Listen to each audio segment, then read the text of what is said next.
D'abord, il faut partir de rappeler qu'il a expliqué quelque chose que je trouve extrêmement intéressant, c'est qu'entre l'information et l'action, il y avait uniquement les organisations et aujourd'hui il y a les gens. Je simplifie. Et donc sa phrase qui est connue depuis longtemps, c'est que maintenant les gens peuvent faire des choses ensemble sans se connaître. Donc ils peuvent agir.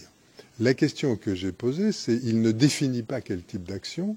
Et selon moi, nous parlons le lundi 31 janvier 2011 à 10 heures du matin, et je n'ai pas vu les informations depuis ce matin, donc il faut absolument que ce soit que le timestamp soit clair, le saut du temps. Donc pour moi, qu'est-ce qu'on a vu dans la journée de dimanche?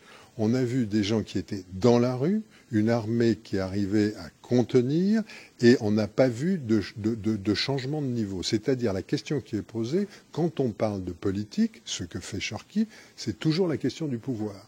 On peut parler de politique sans la question du pouvoir, mais il y a un moment où la question du pouvoir se pose. Et donc la question c'est, est-ce que les gens peuvent faire ensemble des choses conduisant, sans se connaître, qui conduiraient à la prise du pouvoir? Le pouvoir peut s'effondrer, c'est ce qui s'est passé en Tunisie, c'est pas ce qu'on est en train de voir en Égypte, à l'heure à laquelle je parle et en fonction des informations dont je dispose. Donc est-ce qu'on peut arriver à prendre le pouvoir? Et alors, il a répondu sur la moitié de la question, il a répondu en citant Pierre Rosanvallon et en disant « il est plus facile d'être contre que d'être pour ». Donc, en théorie, prendre le pouvoir, il pourrait suffire d'être contre. Bon, on va dans la rue, on est contre et on prend le palais ou on prend je ne sais pas quoi. Cela étant, effectivement, il y a un moment où il faut avoir des propositions. Mais je pense qu'en disant qu'il est plus facile d'être pour que d'être contre, il ne pose toujours pas la question du pouvoir, il pose simplement de la question des motivations dont les gens ont besoin pour faire quelque chose ensemble.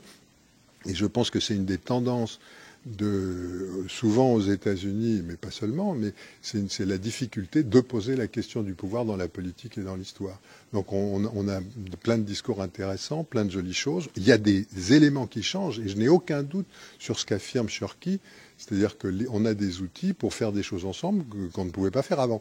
Mais jusqu'où on peut aller, je pense que c'est la question qui se pose dans les jours que nous sommes en train de vivre.